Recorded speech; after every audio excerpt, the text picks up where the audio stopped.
Em entrevista exclusiva ao podcast Irmãos Dias, o senador Flávio Bolsonaro, pré-candidato à presidência da República pelo Partido Liberal, contou como foi escolhido pelo pai para ser o nome do grupo na disputa pelo Planalto em 2026.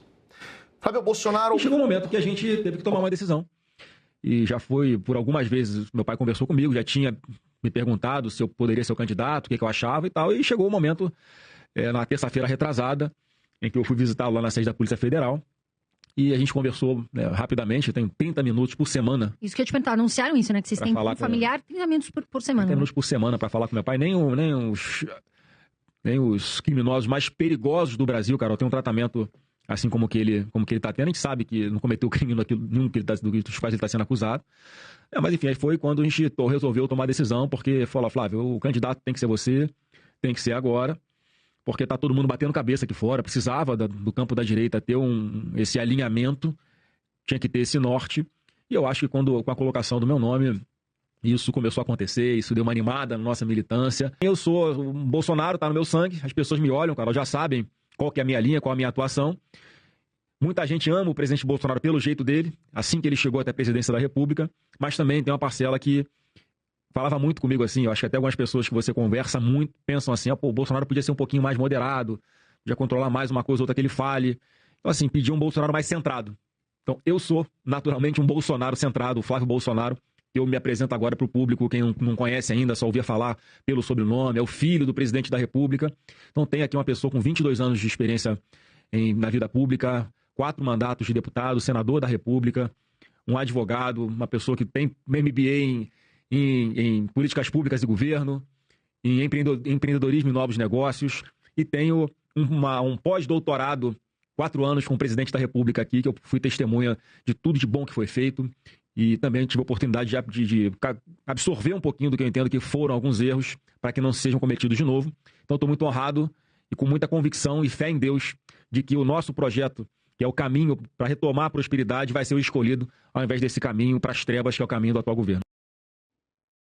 Flávio Bolsonaro voltou a criticar as condições do ex-presidente na Superintendência da Polícia Federal em Brasília. Foi passando e o cerco, não só ao Jair Bolsonaro, mas também a todo o seu entorno, a sua família, ele foi apertando. E assim, quando a injustiça, a sacanagem, que é a palavra correta a ser usada, a covardia, vem de alguém que está numa posição que você não tem a quem recorrer daquela injustiça, isso dificulta muito a qualquer tomada de decisão. E foi acontecendo isso com meu pai, né? O Bolsonaro foi sendo... Ele sofreu um processo, na verdade, do final para o começo.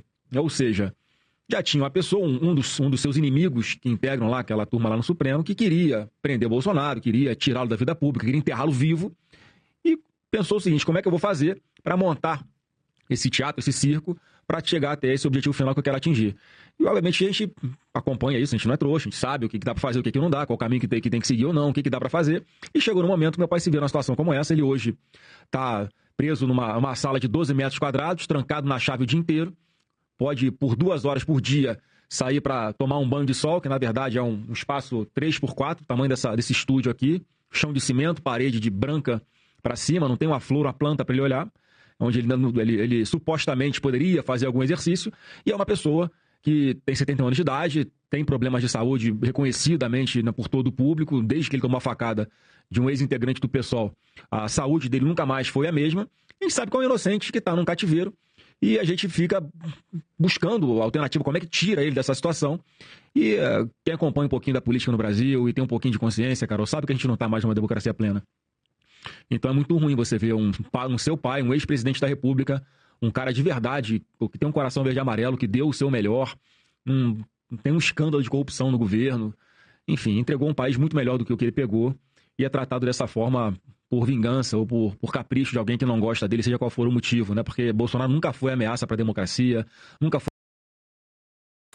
Berenice Leite, quero te ouvir sobre esta entrevista do filho do ex-presidente Bolsonaro e agora pré-candidato para 2026. Quais foram as reações em Brasília a essa entrevista e também a essa articulação que o Flávio começa a ensaiar lá na capital federal? Então, Cláudia, a articulação que partiu do ex-presidente Jair Bolsonaro, que ainda nessas condições, preso, afastado de toda e qualquer forma que ele possa se comunicar com o seu eleitorado.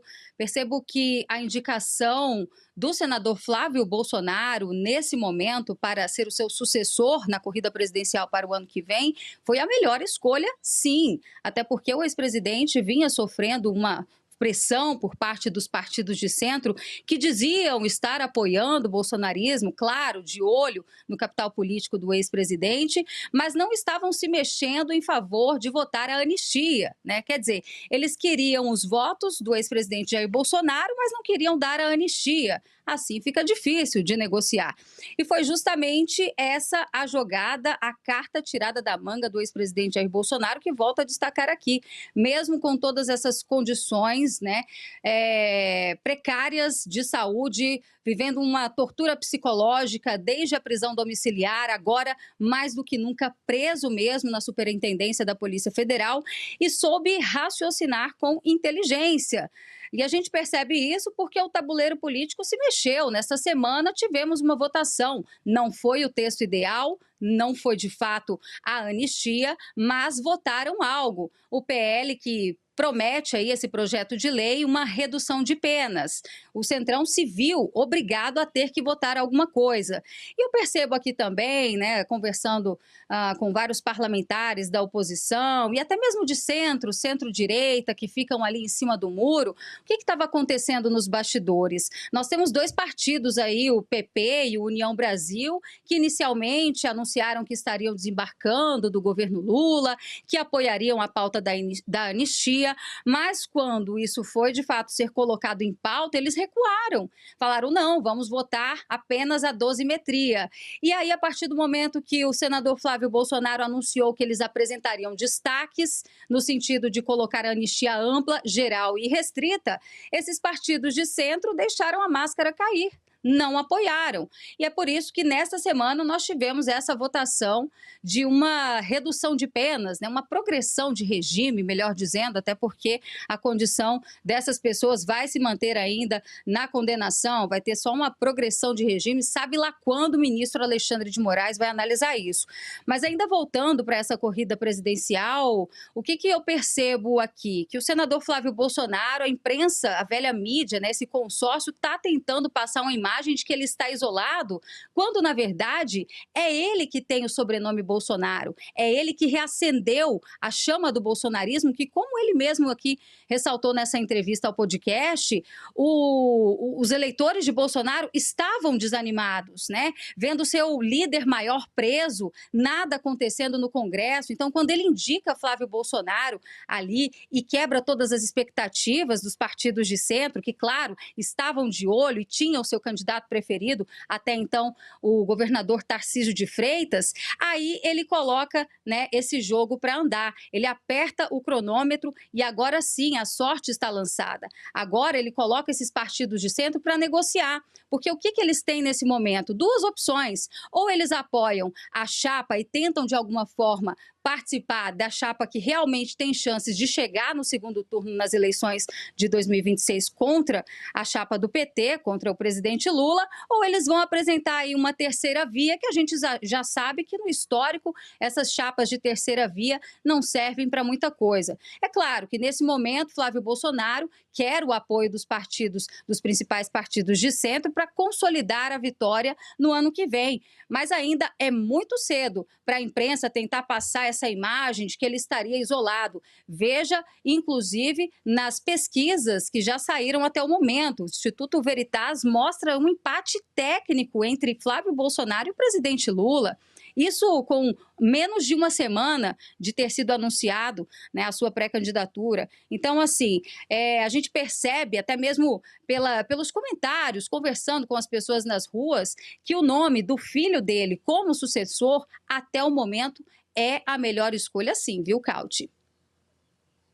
Consta, também queria te ouvir, mas antes disso, queria relembrar para o nosso público, que hoje tem o prazer e a honra de comandar o Sem Filtro, excepcionalmente porque a Paula Leal, Augusto Nunes e Ana Paula Henkel estão nesse momento viajando para Manaus, onde amanhã teremos um Sem Filtro especial direto da capital do estado do Amazonas. Então, é imperdível amanhã, Sem Filtro diretamente do coração do Amazonas, com a equipe completa. E aí sim, Paula Leal volta ao comando do programa hoje. Então, tenho esse privilégio de substituí-la apenas por um dia.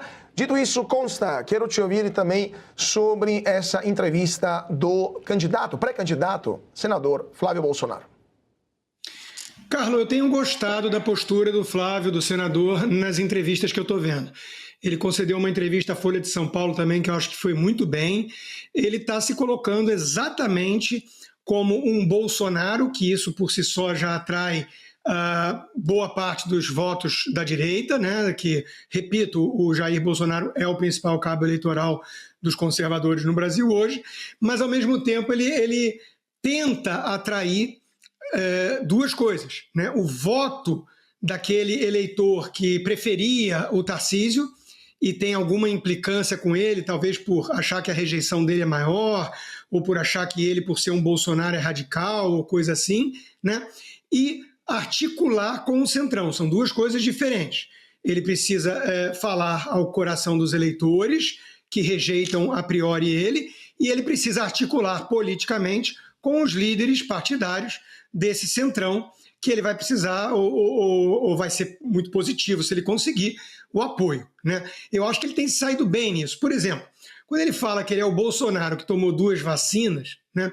É óbvio, eu adoraria que ele acrescentasse, olha, mas a vacina nunca pode ser obrigatória, ainda mais no meio de uma pandemia experimental e tudo, cada um toma se quiser. Isso seria uma ressalva, digamos assim, perfeita.